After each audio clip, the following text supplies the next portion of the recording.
ধরেন অশিক্ষিত মহিলারা তো ধরেন একটু ধর্মভীরু বেশি হয়, তাদেরকে বলছে যে এবার কিন্তু দাঁড়িপাল্লায় ভোট না দিলে বা যদি দাঁড়িপাল্লায় ভোট দেন তাহলে কিন্তু আখেরাতের রাস্তা ক্লিয়ার।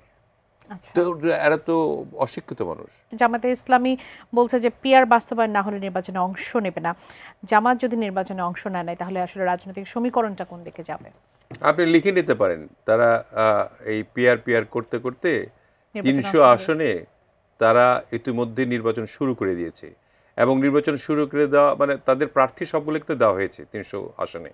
এবং এখন আপনি শুনলে হাসবেন আর কি, আর কিছু কিছু মহিলা মানে জামাতের আর কি, উইথ ডিউ রেসপেক্ট উইথ মহিলা টু দ্য মহিলা, তারা বোরকা পরে পরে যাচ্ছেন বিভিন্ন বাড়িতে বাড়িতে।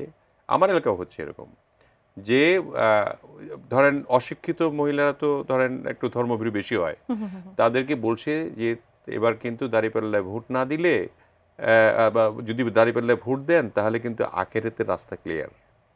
তো এরা তো অশিক্ষিত মানুষ, এরা তো বুঝে যে আচ্ছা উনি বলছেন একটা শিক্ষিত মহিলা, উনি বললেন জামাতের মহিলা হতেও পারে, এইভাবে মোটিভেট করতেছেন ফর দ্য ইলেকশন, মানে যাতে করে তাদের প্রস্তুতি কিন্তু 100% আছে আর কি।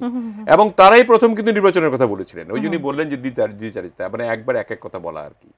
যেমন ধরেন doctor Shafiq, with due respect, সম্মানিত একজন ব্যক্তি, উনি তারেক রহমানের সময় দেখা করে এসেছিলেন, এবং তিনি এসেও বলেছিলেন যে এই টোটাল এই 5th আগস্টের মাস্টার মাইন্ড হলেন জনাব তারেক রহমান।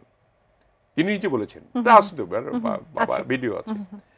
আবার এখন আমাদেরকে ডিজোন করছি, আমরা মানে এটা চাচ্ছি না, ওটা চাচ্ছি না। জামাতের পক্ষ থেকে এই জন্য আমি বলবো জামাতকে, আমি এই জন্য আমি একটু আগে অনুরোধ করলাম আর কি, যে আপনারা ইউ থিঙ্ক ইয়োরসেলফ, আপনারা যদি কোনো কিছু না হয়, দেশে যদি একটা হট্টগোল হয়, যদি ইলেকশন না হয়, সাফারার কিন্তু আপনারা বিষয় মানে এর আগে আপনাদের নিবন্ধন ক্যান্সেল ছিল। জুলাই জাতীয় সনদ চাচ্ছে জামাত, তারা বলছে এর আইনগত ভিত্তি চাই। এই সরকার কি আসলে আইনগত ভিত্তি দেবার বৈধতা রাখে কিনা? আইনগত ভিত্তি দেওয়ার অধিকার তাদের নাই।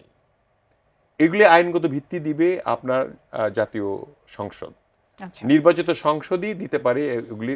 তবে এগুলির একটা মানে সমঝোতা হওয়া দরকার যে এই জিনিসগুলোকে আমরা বৈধতা দিব, সে বিষয়ে তো আমরা তো প্রস্তুত রয়েছি, এবং যেগুলিতে আমরা একেবারেই প্রযোজ্য নাই দেশের জন্য সেগুলিতে নোট অফ ডিসেন্ট দেওয়া হয়েছে।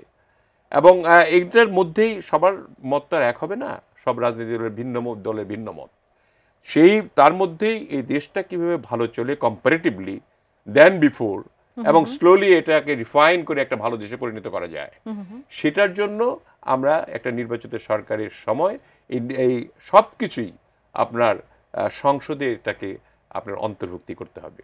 যদি এই জুলাই সনদকেও আপনি আইনগত ভিত্তি দিতে হয়, সেটাও দিতে হবে আপনার জাতীয় সংসদে। এই সরকার সেটা আসলে এই সরকার মানে আইনগতভাবে দিতে পারেন না আর কি, তবে একটা মতামত তারা দিতে পারেন, সেই মতামত সবাই মানবেও আমার বিশ্বাস, কারণ এটা গণঅভ্যুত্থানের পরে সবার সঙ্গে ঐক্যমত কমিশনে আলোচনা হয়েছে এবং সবাই একটা ঐক্যমত হয়েছে।